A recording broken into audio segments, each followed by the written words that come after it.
নদীর পাড়ে ঘুরতে এসে নিজের ভালোবাসার মানুষটাকে অন্য একটা মেয়ের সাথে বেশ ঘনিষ্ঠভাবে দাঁড়িয়ে থাকতে দেখে থমকালো সুব্রতা। চোখ বেয়ে কয়েক ফোঁটা নোনা জল গড়িয়ে পড়ল তার। মনের ভুল ভেবে চোখ মুছে পুনরায় তাকালো সে। কিন্তু এবারও সেই একই দৃশ্য, কি বিষাক্ত সেই দৃশ্য। রাজীব তার ভালোবাসার মানুষটা অন্য এক সুন্দরী রমণীর হাত জড়িয়ে ধরে ঘনিষ্ঠ হয়ে দাঁড়িয়ে কথা বলছে। কি সুন্দর হাসি লেগে আছে তাদের দুজনের অদরে। বক্ষটা ভীষণ চলছে সুব্রতার। মূর্তির ন্যায় এক স্থানে দাঁড়িয়ে আছে সে, নড়ার শক্তিটুকু পাচ্ছে না। হঠাৎ রাজীবের চোখ পড়ল সুব্রতার দিকে। সুব্রতা তাকিয়েছিল, তাই দুজনের চোখাচোখি হলো। খানিকটা অপ্রস্তুত হলো রাজীব, তবে মিনিট দুয়েকের ব্যবধানে স্বাভাবিক হয়ে গেল সে। এর মাঝে সুব্রতা দেখতে পেলে রাজীবের সাথে থাকা মেয়েটা তাকে কিছু একটা বলে আলতো হাত করলো। তারপর গালে একটা কিস দিয়ে চলে গেল। স্বস্তির নিঃশ্বাস ফেলে সুব্রতার নিকট এগিয়ে আসলো রাজীব। সুব্রতা শক্ত হয়ে দাঁড়িয়ে রইল আগের স্থানে। আজ সব কিছুর হিসেব সে নেবে। ওই মেয়ের সাথে রাজীবের যে বেশ গভীর একটা সম্পর্ক আছে তা বুঝে গেছে সে। কি রে, এখানে কি করছে? সুব্রতার সামনে এসে রাজীব স্বাভাবিক স্বরে শুধালো। রাজীবের স্বাভাবিক আচরণ চল শক্ত হয়ে আসলো সুব্রতার। চোখে জল মুছে কঠিন দৃষ্টিতে তাকালো সে রাজীবের দিকে। শক্ত কণ্ঠে শুধালো, কেন এসে বুঝি খুব সমস্যা করে দিয়েছে? তবে এই তো জরুরি কাজ ছিল। কে ছিল ওই মেয়ে, বল কে ছিল? আমার ফিয়ন্সে, কোনো রকম বনিতা ছাড়াই জবাব দিল রাজীব। রাজীবের জবাবে কেঁপে উঠল সুব্রতা। দুই পা পিছিয়ে গেল সে। অবিশ্বাসের সুরে শুধালো, তুই মিথ্যা বলছিস তাই না? বিরক্ত হলো রাজীব। নাক মুখ কুচকে বলল, ন্যাকামো করিস না তো। আর আমি কেন কোনো মিথ্যা বলছি না। যাকে একটু আগে আমার সাথে দেখলে ও আমার প্রিয়া, আমার ফিয়ন্সে।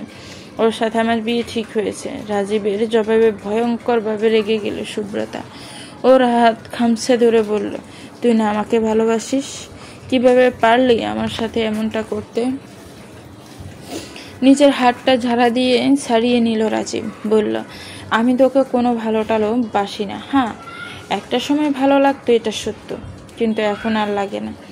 আর তোর মতো বয়স্ক মেয়েকে কখনোই আমার মা মানবে না। নিজেকে আয়নায় দেখেছিস একটিবার? মুখ ভর্তি দাগ, চোখের নিচে গাদা গাদা কালি। তোর সাথে আমার কোন দিক দিয়ে যায়? কই আমি হ্যান্ডসাম স্মার্ট, আর কই তুই? তোকে দেখলেই তো আমার কেমন কেমন লাগে। যাই হোক, মা আমার বিয়ে ঠিক করে ফেলেছে প্রিয়ার সাথে। দেখলি তো ও কতটা সুন্দরী আর স্মার্ট। তুই তো এত বছরে আমাকে তোর হাতটাও ঠিক মতো ধরতে দিসনি। আর ও, থাক সেসব বাদ দে।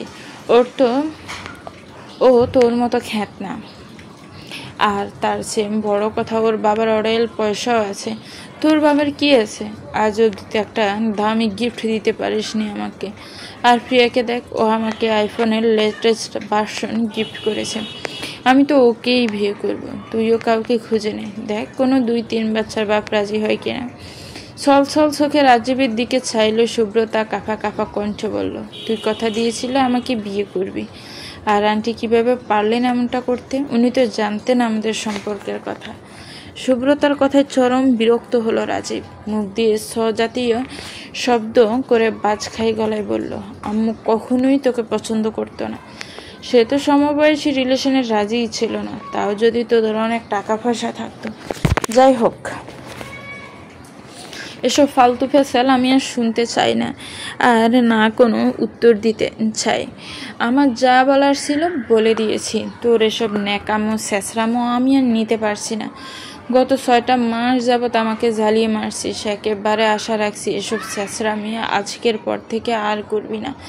আর না আমার সাথে কোনো রকম যোগাযোগের কোনো চেষ্টা করবি। দূরে থাকবি আমার এবং আমার পরিবার থেকে। কথাগুলো বলে চলে গেল রাজীব। চুপটি করে নদীর পাড়ে বসে রইল সুব্রতা। রাজীবের বলা কথাগুলো কানের কাছে এক নাগাড়ে ভেজে চলেছে তার আর রাজীবের সম্পর্ক তো 1-2 মাস বা 1-2 বছরের নয়, 8-8টা বছরে। আজ তার সেই 8 বছরের যত্ন গড়া তোলা সম্পর্কটা ভেঙে গেল। কারণ মেয়েরা তো 20তেই বুড়ি হয়ে যায়, সেখানে তার বয়স এখন 28। আর তার ভাবার অডেল সম্পদও নেই। তবে কি তার ভালোবাসা, অর্থ সম্পদ এবং তার বয়সের কাছে হেরে গেল? আসলেই কি এই সম্পর্ক ভাঙার পেছনে সে বা তার বয়স দেয়? সন্ধ্যা হয়ে আসছে প্রায়, তবুও নদীর পাড়ে বসে আছে সুব্রতা। দৃষ্টি তার ঘন নদীর ঘোলা জলে। আজ 6টা মাস যাবৎ বলতে গেলে বড় কোম্পানিতে চাকরিটা পাওয়ার পর থেকে রাজীব তাকে ইগনোর করে চলছিল। এই তো সকালে সে রাজীবকে ফোন দিয়ে দেখা করতে বললে সে জানে তার কাজ আছে, অথচ সে তো অন্য নারীকে নিয়ে ব্যস্ত ছিল। অন্ধকার হয়ে গেছে খেয়াল হইতে ধীর পায়ে উঠে দাঁড়ালো সুব্রতা। ডুলতে ডুলতে রাস্তায় আসলো। আজ তার হৃদয়টা ভেঙে চুরমার হয়ে গেছে। ভালোবেসে ভীষণ বাজেভাবে ঠকে গেছে সে, ভীষণ বাজেভাবে ঠকে গেছে। অনবরত কলিং বেলের শব্দে দ্রুত এসে দরজা খুললেন মিসেস স্মিতা। রাগ করে কিছু বলার পূর্বে মেয়ের বিধ্বস্ত অবস্থা দেখে চমকালেন উনি। মেয়ের গালে হাত রেখে অস্থির কণ্ঠে শুধালেন, কি হয়েছে তোর সুব্রতা? কি হয়েছে? আমাকে বল মা, এমন দেখাচ্ছে কেন তোকে? সব শেষ হয়ে গেছে আম্মু। ও আমাকে ভালোবাসেনি আম্মু। ও নাকি আমার মতো বয়স্ক মেয়েকে বিয়ে করতে পারবে না। আমার সাথে নাকি ওর যায় না। ওর অন্য মেয়ের সাথে বিয়ে ঠিক হয়ে গেছে। কথাগুলো বলে পুনরায় ডুলতে ডুলতে নিজের রুমে ঢুকে দরজা লক করে দিল সুব্রতা। সেদিকে তাকিয়ে ডুকরে কেঁদে উঠলেন মিসেস স্মিতা। যেটার ভয় উনি এতদিন পেয়ে আসছিলেন, আজ সেটাই হলো। দ্রুত দরজা লাগিয়ে স্বামীকে ফোন করলেন উনি। বললেন যেন সে দ্রুত বাসায় চলে আসে। আয়নার সামনে দাঁড়িয়ে আছে সুব্রতা। নিজেকে দেখছে সে খুঁটিয়ে খুঁটিয়ে। শরীর আর তার শুকিয়ে অর্ধেক হয়ে গেছে। চোখের নিচে গাঢ় কালি পড়েছে। মুখের জায়গায় জায়গায় ব্রণের দাগ।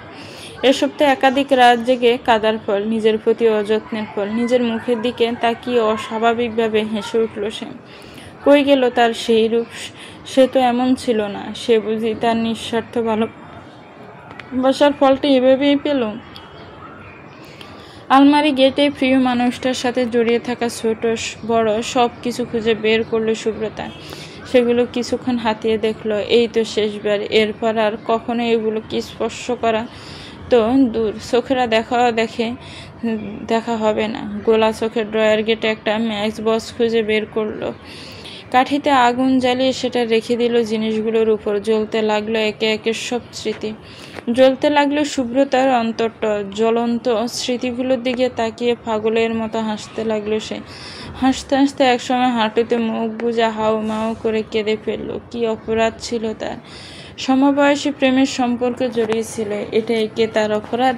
নাকি সেই সম্পর্ককে বিয়ে অবধি নেওয়ার জন্য এতগুলো বছর ধরে অপেক্ষা করেছে, সেটাই তার অপরাধ? দরজায় অনবরত করাঘাতের শব্দ। চোখ মুছে বসা থেকে উঠে দাঁড়ালো সুব্রতা। ধীর পায়ে গিয়ে দরজা খুলে দিল। রুমের মধ্যে আগুন জ্বলতে দেখে আতঙ্কিত হলেন রফিক সাহেব এবং মিতা। রফিক সাহেব দৌড়ে বাথরুমে গেলেন। এক বালতি পানি ভরে এনে আগুনে ঢেলে দিলেন। মুহূর্তে আগুন নিভে গেল।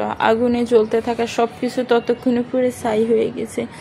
পানিতে ভাসছে। রফিক সাহেব বালতি রেখে এগিয়ে আসলেন। শক্ত করে মেয়েকে বুকে জড়িয়ে নিলেন। একমাত্র মেয়ে ওনার। এই মেয়ের কিছু হলে উনি ঠিক থাকতে পারবেন না। সুব্রতা বাবার বুকে লেপ্টে থেকে ভেঙে আসা স্বরে বলল, আমাকে ক্ষমা করে দাও বাবা। তোমরা এতবার সতর্ক করার পরও আমি তোমাদের কথা কানে তুলিনি। আমি ভেবেছিলাম আমি যেমন ওকে অনেক ভালোবাসি তেমন ও আমাকে অনেক ভালোবাসে, কিন্তু ও আমাকে একটুও ভালোবাসেনি বাবা। আমার বিশ্বাস নিয়ে খেলেছ। ওর ভালো একটা চাকরি হবে, তারপর আমরা বিয়ে করব। সেই এসে কত শত বিয়ের প্রস্তাব নাকচ করেছি আমি। আর সেই ও আজ আমাকে বলেছে আমি ওর যোগ্য নই, আমি শেষরা, আমার অর্থ সম্পদ নেই, আমার সাথে ওর যায় না। আমি বয়স্ক হয়ে গিয়েছি। কার অপেক্ষায় বয়স্ক হলাম আমি বাবা? কার অপেক্ষায়? মেয়ের কষ্টে রফিক সাহেবের চোখে জল চলে আসলো। উনি নিজেকে সামলে মেয়ের মাথায় হাত বুলিয়ে বললেন, কাঁদে না মা, বাবা আছি তো। আর আল্লাহ যা করেন ভালোর জন্যই করেন মা। তাই তো ওই ছেলের আসল রূপ তোকে দেখিয়ে দিলেন। যদি তোর সাথে ওর বিয়ে হয়ে যেত, এরপরও তোকে এসব বলতো, তাহলে কি হতো? আল্লাহ তোকে সারা জীবনের কষ্ট থেকে বাঁচিয়ে দিয়েছেন। আর আমার বিশ্বাস আল্লাহ তোর জন্য ভালো কাউকে ঠিক করে রেখেছেন। ওই মানুষরূপী শয়তানটার জন্য তুই একটুও কষ্ট পাবি না, নিজের কোনো ক্ষতি করার চেষ্টা করবি না। নিজেকে শক্ত করলো সুব্রতা। সে দুর্বল নয়, মোটেও দুর্বল নয়। আর কার জন্য কষ্ট পাবে সে? তার তো কোনো দোষ নেই। সুব্রতা বাবার বুক থেকে মুখ উঠালো। একবার বাবা আর একবার মায়ের মুখের দিকে তাকিয়ে বলল, তোমাদের মেয়ে এত দুর্বল নয় বাবা। আমি কথা দিচ্ছি আমি আর কখনো ওই মানুষটার জন্য নিজেকে কষ্ট দেব না। অনেক হয়েছে, আর নয়। ওর দেওয়া সব কিছু আমি জ্বালিয়ে ফেলেছি বাবা, ধীরে ধীরে ওকেও আমার স্মৃতি থেকে মুছে ফেলবো। স্বস্তির হাসি হাসলেন রফিক সাহেব। মেয়ের কপালে চুমু খেলেন উনি। মেয়েকে খেয়ে বললেন, যা তো মা, ফ্রেশ হয়ে আয় দ্রুত, এরপর বাবা তোকে নিজের হাতে খাইয়ে দেব। হ্যাঁ হ্যাঁ, জলদি যা, আজ তোর প্রিয় খাবার রান্না করেছি আমি। বাবা মায়ের কথায় দুঃখের মাঝেও হাসলো সুব্রতা। ভাবলো, এত ভালো বাবা মা যার আছে তার আবার কিসের কষ্ট। সে সম্মতি জানিয়ে কাপড় নিয়ে ওয়াশরুমে ঢুকলো। এখন একটা শাওয়ার নেওয়া প্রয়োজন। মাথা ভীষণ যন্ত্রণা করছে তার। সুব্রত ওয়াশরুমে ঢুকতে রফিক সাহেব স্ত্রী মিতাকে বললেন, ঘর ঝাড়ু, মোছা, কাপড় সব কিছু নিয়ে আসতে। মেয়ে বের হওয়ার আগেই সব পরিষ্কার করবেন উনি।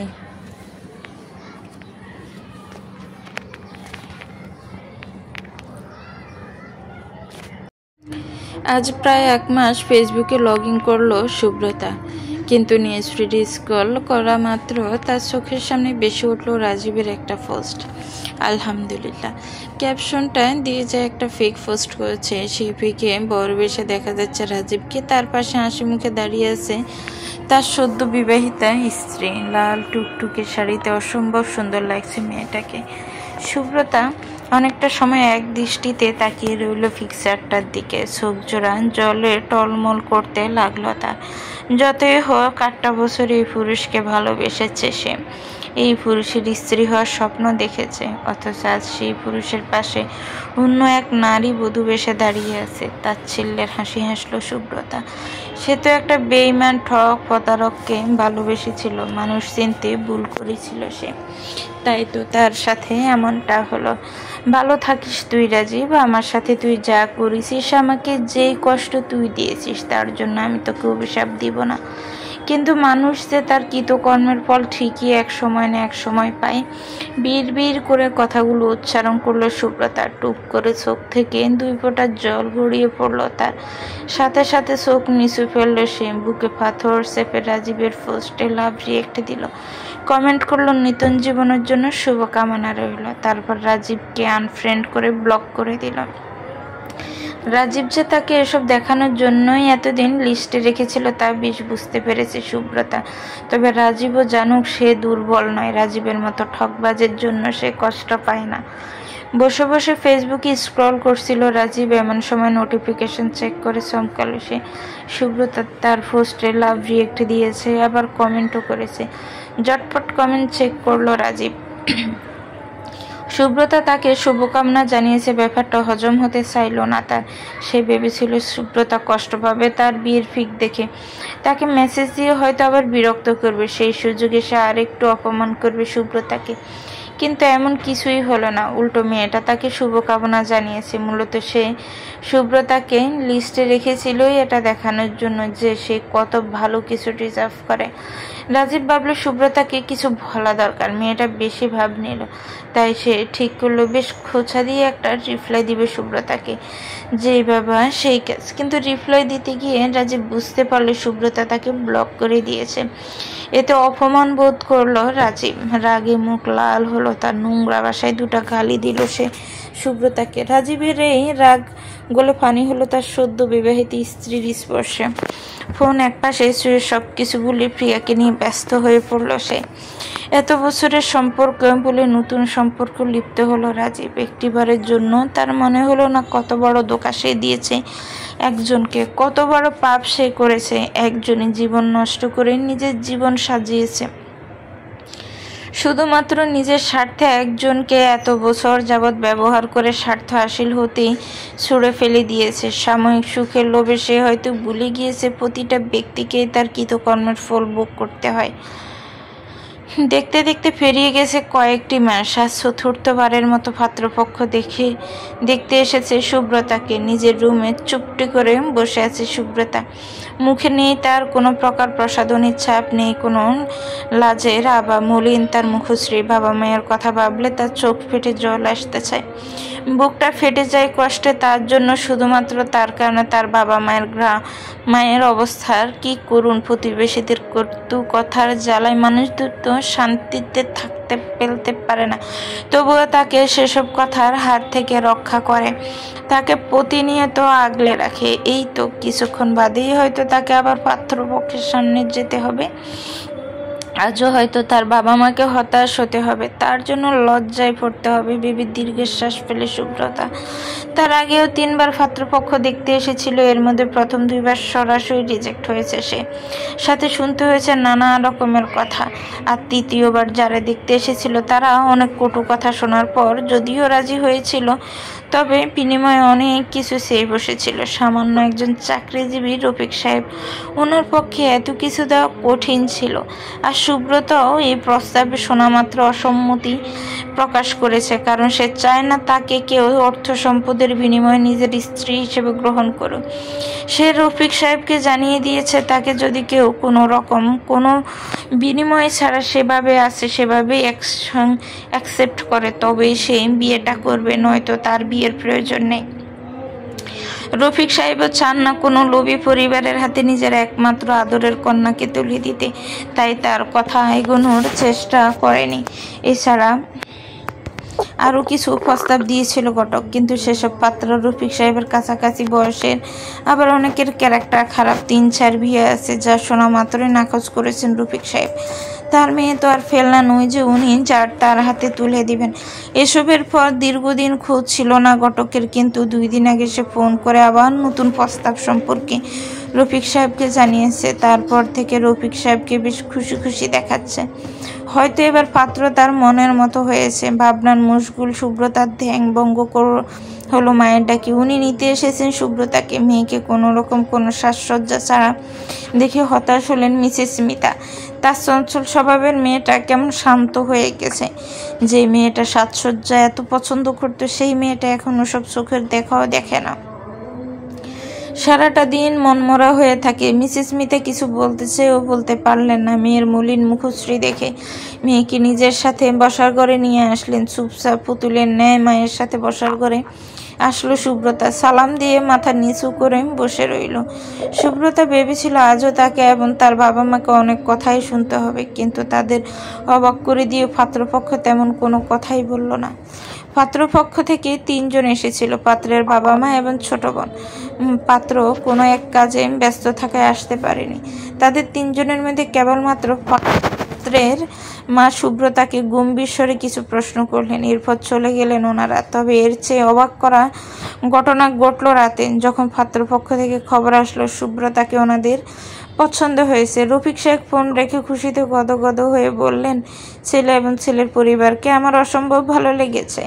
ছেলের বাবার ব্যবহার অমায়িক, ছেলেও ভালো জব করে, দেখতেও ভালো, আর ওদের কথাবার্তায় আচার আচরণে যা মনে হলো মোটেও লোভী নয় ওরা। যাক, অবশেষে ভালো একজনের সন্ধান পেলাম। এবার আশানুরূপ সব হলে হয় বাবা। ধীর স্বরে রফিক সাহেবকে ডেকে উঠল সুব্রতা। রফিক সাহেব এবং মিসেস স্মিতার নজর এসে ঠেকল সুব্রতার উপর। রফিক সাহেব এগিয়ে আসলেন মেয়ের নিকট, মাথায় হাত রেখে শুধালেন, কিছু বলবি মা? বলতে চাইলে নির্দ্বিধায় বলতে পারিস।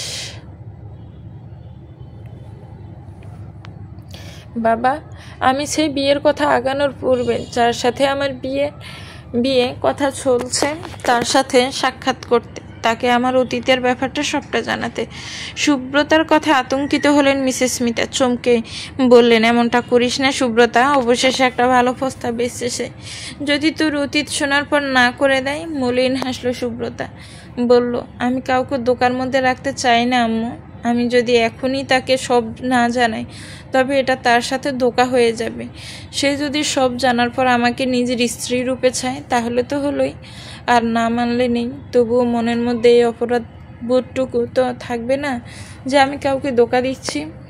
সুব্রতার যুক্তি শোনার পর আর কিছু বলার মতো খুঁজে পেলেন না মিসেস স্মিতা। কেবলমাত্র বুকটা দুরু দুরু করতে লাগলো চিন্তায়, তার মেয়ের ভবিষ্যতের চিন্তায়। রফিক সাহেব মেয়ের মাথায় হাত বুলিয়ে বললেন, আমি ব্যবস্থা করছি, তুই ভালো সিদ্ধান্ত নিয়েছিস। কাউকে দোকার মধ্যে রাখাটা অবশ্যই অন্যায়, আর আজ না হয় কাল সে জানবে। তাই তোর নিজে থেকে জানিয়ে দেওয়াটাই উত্তম হবে। বাকিটা আল্লাহ ভরসা, আল্লাহ যা ভালো মনে করেন তাই হবে। পাত্রের সাথে দেখা করতে রেস্টুরেন্টে এসেছে সুব্রতা। আসার পূর্বে এক ঝলক পাত্রের সিভি থেকে তার নাম আর ছবি দেখে এসেছে, যাতে পাত্রকে চিনতে অসুবিধা না হয়। রেস্টুরেন্টে প্রবেশ করা মাত্র সামনের সারির একটি টেবিলে ফর্মাল ড্রেসে বসে থাকা এক সুঠামদেহী পুরুষের দিকে নজর গেল সুব্রতার। এক মুহূর্তের জন্য মনে হলো এই সেই ব্যক্তি, হয়তো সে যেন সহজে খুঁজে পায়, তাই দরজার দিকে ঘুরে সামনের টেবিলে বসেছে। মনোযোগ সহকারে ফোনে কিছু একটা করতে থাকে সেই পুরুষের নজর এখনো পড়েনি সুব্রতার উপর, তাই সে আরেকটু নিশ্চিত হওয়ার জন্য গভীরভাবে পর্যবেক্ষণ করতে লাগলো পুরুষটিকে। শ্যামবর্ণে সুঠামদেহী এক পুরুষ, পরনে সাদা শার্ট, কালো প্যান্ট, গলায় টাই ঝুলছে, কোট খুলে চেয়ারে হাতলে ঝুলিয়ে রেখেছে, চোখে চিকন প্রেমের চশমা। বেশ মনোযোগ সহকারে ফোনে কিছু একটা করে চলছে। সে পর্যবেক্ষণের এক পর্যায়ে সুব্রতার মনে হলো লোকটার ছবির তুলনায় বাস্তবে বেশি সুদর্শন। সমস্ত পর্যবেক্ষণ শেষে সে মোটামুটি নিশ্চিত হলে এই তার কাঙ্ক্ষিত ব্যক্তি, তাই ধীরে ধীরে টেবিলের দিকে অগ্রসর হলো সে। নিজের সামনে কারোর উপস্থিতি টের পেয়ে ফোন থেকে দৃষ্টি সরালো নিবরাজ। সুব্রতার দিকে তাকাতেই সুব্রতা খানিকটা অস্বস্তির সাথে শুধালো, নিবরাজ আফসার। এবার নিবরাসের গম্ভীর মুখের সামান্য হাসির দেখা মিলল। সে নিজের আসন ছেড়ে উঠে দাঁড়িয়ে শুধালো, ইনশিয়াতুল শুভ্রা। আলতো করে মাথা জাকালো সুব্রতা। নিবরাস এগিয়ে গিয়ে তার অপোজিটে থাকা আসন টেনে বরাট শীতল স্বরে বলল, বসুন মিস সুব্রতা। খানিকটা ইতস্ত করে বসে পড়ল সুব্রতা। নিবরাজও নিজের আসনে গিয়ে বসে পড়ল। এইভাবে সম্পূর্ণ অপরিচিত এক পুরুষের সামনে বসে থাকতে ভীষণ অস্বস্তি হচ্ছে সুব্রতা। সেই অস্বস্তি টের ফেলে নিবরাসও। সে মিনিট দুই নীরবতা পর্যবেক্ষণ করল তার সামনে বসে থাকা রমণীকে। মোটামুটি ফর্সা বর্ণে সুব্রতার পরনে হালকা গোলাপি সালোয়ার কামিজ, মুখে নেই কোনো প্রসাধনীর ছাপ, এলোমেলো চুলে বেনুনি করা কিছু চুল এলোমেলো হয়ে কপালে গোড়াগুড়ি খাচ্ছে, চোখে মুখে ভারী অস্বস্তি। বলতে গেলে খুবই সাধারণ একটা রমণীকে পর্যবেক্ষণ করলে নিবরাস। অথবা সুব্রতার তরফ থেকে কোনো প্রকার কোনো রেসপন্স না পেয়ে নিজেই শুধালো, মিস সুব্রতা কি খাবেন বলুন। চমকে তাকালো সুব্রতা, বলে উঠল, জি। এই সামান্য কথায় সুব্রতাকে চমকাতে দেখে মনে মনে অবাক হলেও তা প্রকাশ করলো না নিবরাজ। ফের বলল, খালি মুখে কথাবার্তা বললে ব্যাপারটা ভালো ঠেকে না, বলুন কি খাবেন। সুব্রতা একটু ভেবে বলল, এক কাপ চা। নিবরাজও এখন অন্য কিছু খেতে ইচ্ছুক নয়, তাই ওয়েটারকে ডেকে 2 কাপ চায়ের অর্ডার দিল সে। তারপর অপেক্ষা করতে লাগলো সুব্রতার কিছু বলার। অন্যদিকে নিজেকে প্রস্তুত করছে সুব্রতা। অপরিচিত এক পুরুষকে নিজের জীবনের বৃত্তান্ত খুলে বলা অবশ্যই সহজ কাজ নয়, তবুও তাকে যে বলতেই হবে। কয়েকবার জোরে জোরে শ্বাস নিল সুব্রতা। শেষমেশ বলে উঠল, আসলে আমার আপনার সাথে কিছু জরুরি কথা ছিল মিস্টার নিবরাজ। এই কথাগুলো বিয়ের কথা আগানোর পূর্বে আপনাকে জানানো দরকার বলে আমার মনে হয়েছে, তাই আপনাকে জরুরি তলব করা। আমি চাই না আপনাকে ধোঁকা দিতে, তাই আসলে আমি একজনের সাথে 8 বছর সম্পর্কে ছিলাম। শেষের কথাটুকু বলতে কণ্ঠস্বর কেঁপে উঠল সুব্রতার। সে ভেবেছিল নিবরাজ কোনো রিয়াকশন দেবে, কিন্তু তাকে ভুল প্রমাণ করে স্বাভাবিক রইল নিবরাজ। শান্ত স্বরেই শুধালো, ছিল মানে এখন নেই? আপনার পরিবার কি আপনাকে জোর করেছে? তাচ্ছিল্যের হাসি হাসল সুব্রতা, হয়তো নিজের উপর। সেই হাসি বজায় রেখেই বলল, আমার বাবা মা কখনো কোনো কিছু নিয়ে আমাকে জোর করেনি। তাদের কোনো ডিসিশন আমার উপর চাপিয়ে দেয়নি, এটাই হয়তো তাদের ভুল। তাই তো আজ সিচুয়েশনটা এমন। নিবরাজ বোঝার চেষ্টা করলো সুব্রতার জটিল কথার অর্থ। সে পুনরায় শুধালো, তবে কি ব্রেকআপ হয়েছে আপনাদের? জি। এর মাঝেই ওয়েটার চা দিয়ে গেল। জটপট চায়ে চুমুক বসালো সুব্রতা। মাথাটা কেমন বন বন করছে তার। যেসব বিষয় সে স্মরণ করতে চায় না, সেসব বিষয় সম্পূর্ণ অপরিচিত এক পুরুষের সাথে কথা বলতে হচ্ছে। কিন্তু কি বা করার। নিজের চায়ে চুমুক বসালো নিবরাজও। সময় নিয়ে কিছুটা, যাতে সুব্রতা স্বাভাবিক হতে পারে। অতঃপর শুধালো, আপনাদের ব্রেকআপের রিজনটা শুনতে পারি? আমি তার যোগ্য নই, এটাই আমাদের ব্রেকআপের রিজন। মেয়েরা যখন 20-তে বুড়ি, সেখানে আমার বয়স 28। আমি বয়স্ক হয়ে গিয়েছি, সে এখন হ্যান্ডসাম ইয়ং। তার সাথে আমার কোনো দিক দিয়ে আর যায় না। তার ধনী পরিবারের স্মার্ট স্টাইলিস্ট মেয়ে প্রয়োজন, কিন্তু আমি না ধনী পরিবারের আর না স্মার্ট স্টাইলিশ। আমার কিছুই নেই তাকে দেওয়ার মতো, তার অযোগ্য আমি। কথাগুলো বলতে বলতে চোখ জোড়া লাল হয়ে গিয়েছে সুব্রতা। হয়তো কান্না চেপে কথাগুলো বলেছে সে। নিবরাজ গভীর চোখে দেখলো সুব্রতাকে, মাথা ঝাঁকিয়ে হেসে বলল, তো সেটা বুঝে উনি 8 বছর পর বুঝতে পারলেন? এক্সকিউজটা হাস্যকর হয়ে গেল না? আই থিঙ্ক ওনার আরেকটু বুঝে শুনে এক্সকিউজ দেওয়া উচিত ছিল। নিবরাজের কথার বিপরীতে কিচ্ছুটি বলল না সুব্রতা, দৃষ্টি নত রেখে চুপচাপ বসে রইল। হঠাৎ নিবরাজ ফোনে একটা কল এলো। সে ব্যস্ত ভঙ্গিতে বিল পে করে সুব্রতাকে উদ্দেশ্য করে বলল, দুঃখিত মিস সুব্রতা, আজ আর সময় দিতে পারছি না, আমার ইম্পর্টেন্ট একটা মিটিং আছে, আমাকে এখন যেতে হবে। মাথা ঝাঁকিয়ে অনুমতি দিল সুব্রতা। সে ধরে নিল নিবরাজ সব কিছু জানার পর তার থেকে পালাতে চাইছে। অবশ্য তার মতো মেয়েকে এমন একজন পুরুষ চাইবেই বা কেন? এমন পুরুষের জন্য তা হাজারো সুন্দরী রমণীর লাইন লেগে থাকবে, যেখানে সে তুচ্ছ এক অযোগ্য ব্যক্তি, যার কাছে কেবলমাত্র এক টুকরো জঘন্য অতীত ছাড়া আর কিছুই নেই। নিবরাজে যাওয়ার পানে তাকিয়ে কথাগুলো ভাবছিল সুব্রতা। হুট করে থেমে গেল নিবরাজ, পেছন পড়লো, চোখাচোখি হলো দুজনে। সুব্রতা চোখ রেখে আলতো হাসলো নিবরাজ। অতঃপর বেরিয়ে গেল রেস্টুরেন্ট থেকে। অস্বস্তিতে কুকড়ে গেল সুব্রতা, তবে এই হাসির মানে উদ্ধার করতে ব্যর্থ। নিবরাজ আবরাজ বাবা মায়ের 4 সন্তানের মধ্যে সবচেয়ে বড়। ছোট 3টি বোন রয়েছে, বয়স 34, উচ্চতা 5 ফুট 10 ইঞ্চি। বর্তমানে বেশ নামকরা একটা প্রতিষ্ঠানে বড় পোস্টে কর্মরত সে। সকল ইনফরমেশনের শেষে নিবরাজের ফোন নাম্বারে গিয়ে দৃষ্টি আটকালো সুব্রতা। উসখুস করতে লাগলো সে। গত 2 দিন নিবরাজ বা নিবরাজের পরিবারের লোকেদের কোনো খবর ছিল না, তাই সুব্রতা এবং ওর বাবা মা ধরেই নিয়েছিল সম্পর্কটা হচ্ছে না। কিন্তু আজ নিবরাজের বাড়ি থেকে ফোন এসেছিল। ওনারা সুব্রতাদের ইনভাইট করেছেন নিজেদের বাড়িতে, যাতে বিয়ের কথাবার্তা আগাতে পারে। আর এতে স্পষ্ট যে নিবরাজ বিয়েতে সম্মতি দিয়েছে। সেটা জানার পর থেকেই একটা অস্বস্তির মধ্যে দিয়ে যাচ্ছে সুব্রতা। তার মনে হচ্ছে আরেকটির বার নিবরাজের সাথে কথা বলা দরকার। তাই আজ 2 দিন পর ড্রয়ার খুঁজে নিবরাজের সিভি বের করেছে সে। আর যে জিনিসের জন্য সিভি বের করেছে তাও পেয়ে গেছে, সেটা হলো নিবরাজের ফোন নাম্বার। কিন্তু এখন সুব্রতার ভীষণ নার্ভাস লাগছে নিবরাজকে কল করতে। আশপাশ করতে করতে এক পর্যায়ে নিবরাজের নাম্বারে কল করে বসলো সুব্রতা। কিন্তু ঘড়ির দিকে নজর পড়তেই জিভে কামড় দিল সে। রাত 12টার কাছাকাছি বাচ্চা। এখন কিভাবে এত সময় চলে গেল টেরই পায়নি সে। এত রাতে কাউকে কল দিয়ে বিরক্ত করা অবশ্যই উচিত না হবে না ভেবে কল কাটতে যাচ্ছিল সুব্রতা। কিন্তু সেই মুহূর্তে কল রিসিভ হয়ে গেল। কল রিসিভ হতে দেখে দপ করে উঠল সুব্রতার হৃৎপিণ্ড। হৃদস্পন্দন স্বাভাবিকের তুলনায় কয়েক গুণ বেড়ে গেল।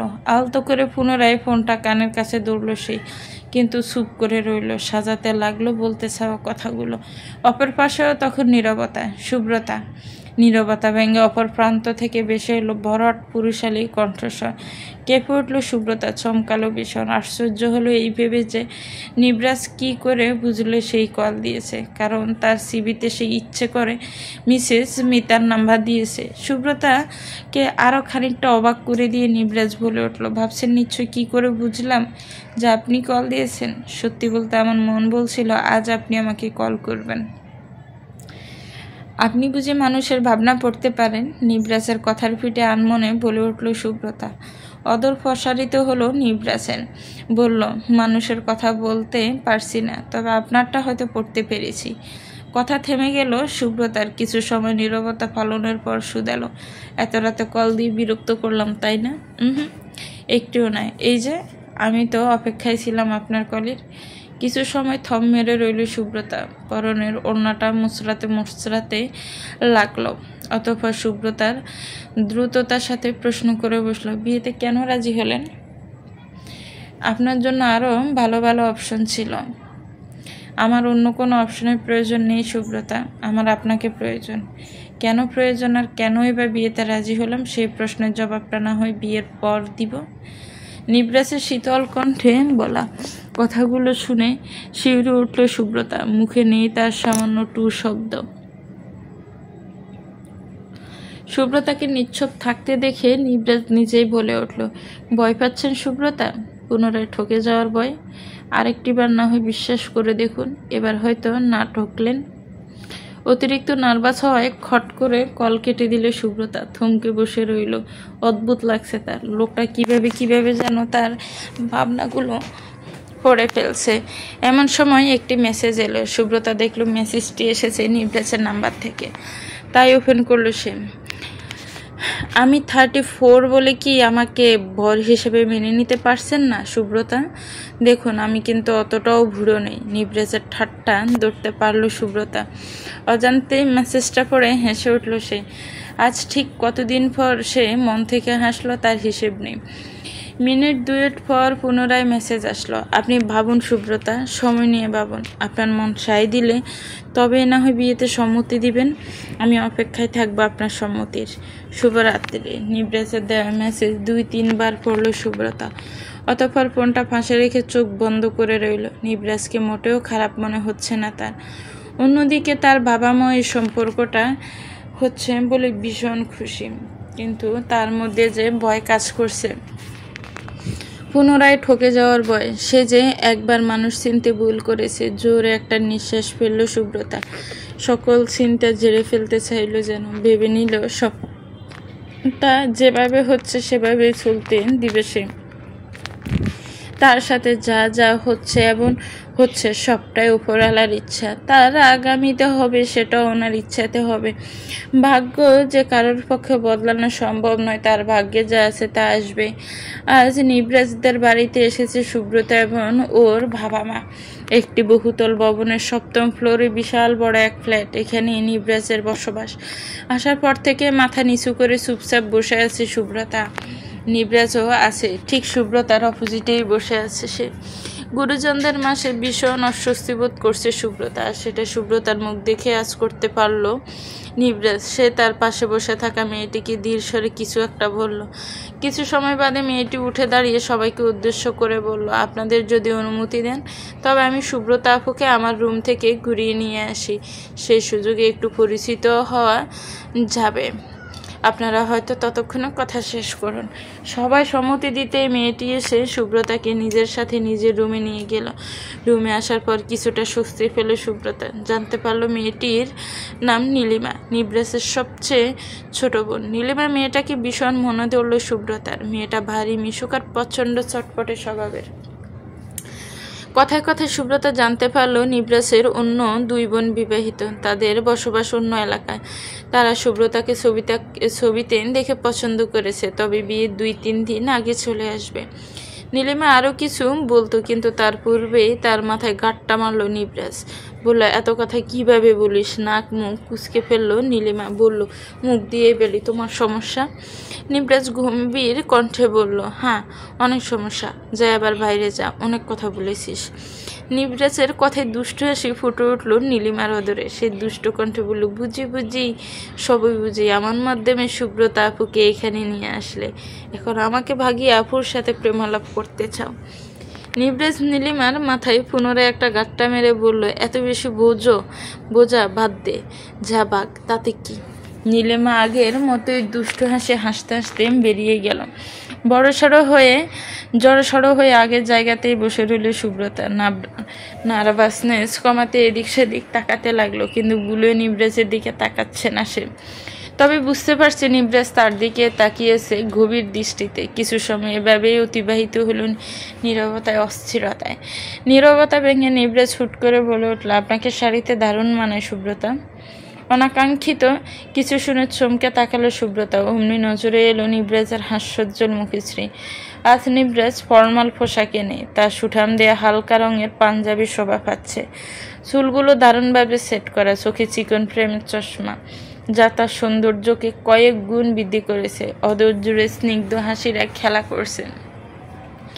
সুব্রতাকে এক মনে তাকিয়ে থাকতে দেখে হাসি ছড়া হলো নিবরাজের, যা দেখে থতমত খেয়ে দৃষ্টি অন্যত্র সরালো সুব্রতা। নিবরাজ ও সুব্রতাকে আর অস্বস্তির মধ্যে না ফেলে রুম থেকে বেরিয়ে গেল। তবে সুব্রতা যেন এখনো ঘোরের মাঝে আছে। আজ মিসেস মিতার জোড়াজুড়িতে এক প্রকার বাধ্য হয়ে শাড়ি পরেছে সে। সুব্রতা হঠাৎ অনুভব করলো তার মনের মাঝে এক অদ্ভুত ইচ্ছা জাগ্রত হয়েছে, নিজেকে একটিবার মনোযোগ সহকারে আয়নায় দেখার ইচ্ছা। সুব্রতার ভাবনার মাঝে লাফাতে লাফাতে রুমে আসলো নীলিমা। বলল, কি আনরোমান্টিক ভাই আমার, দেখেছো? কই ভাবলাম অনেক অনেক প্রেমালাপ করবে, কিন্তু সে দেখি 2 মিনিট পর টুক করে বেরিয়ে গেল। নীলিমার কথার বলার ভঙ্গি দেখে আলতো হাসলো সুব্রতা। নীলিমা ভীষণ আগ্রহের সাথে ফের বলতে শুরু করলো, ইউ নো হোয়াট ভাবি? থুক সুব্রতা আপু, I think you are very very much special. কেন বললাম জানো? আমার ভাইকে আম্মা কত শত মেয়েকে দেখিয়েছি হিসেব নেই। এছাড়াও ভাইয়ের আগে পিছে কত মেয়ে ঘুরে। আমার ভাই সিঙ্গেল, হ্যান্ডসাম, অফিসার বলে কথা, কিন্তু আমার ভাইয়ের কাউকে পছন্দই হয় না। অথচ তোমার সাথে মিট করার পর থেকে ভাইয়া নিজে থেকে বিয়েতে ইন্টারেস্ট দেখাচ্ছে, যা দ্বারা বোঝা যায় ভাইয়ার তোমাকে পছন্দ হয়েছে। আর আমার দেখা ভীষণ স্পেশাল একজন মানুষ হচ্ছে আমার ভাই। আমার ভাই যেহেতু স্পেশাল, সেহেতু আমার ভাইয়ের চয়েসও স্পেশাল। কথাগুলো বলে হাসতে লাগলো নীলিমা, কিন্তু কিছু একটা মনে পড়তেই মিনিটের মাঝে মুখভঙ্গি পাল্টে ফেললো সে। মুখে সামান্য রাগি রাগি ভাব ফুটিয়ে তুলল। সেই ভাব বজায় রেখে বলল, ও সরি, একটু বেশি তারিফ করে ফেললাম বোধহয়। সিরিয়াসলি নিও না, ও আসলে একটা বদ, আমাকে প্রচুর জ্বালায়। দেখলেই তো কেমন করে আমার সাথে। নীলিমার মুড সুইং এবং মুখভঙ্গি দেখে কিছু সময় থ হয়ে রইল সুব্রতা। অতঃপর না চাইতেও হেসে ফেলল। পরক্ষণে নিজেকে সামনে নিল সে। পুরোনায় মগ্ন হলো আপন ভাবনা। অদ্ভুত হলেও সত্য, আজকাল রাজীব নামক পুরুষটা চিন্তা ভাবনা থেকে বহু দূরে অবস্থান করছে।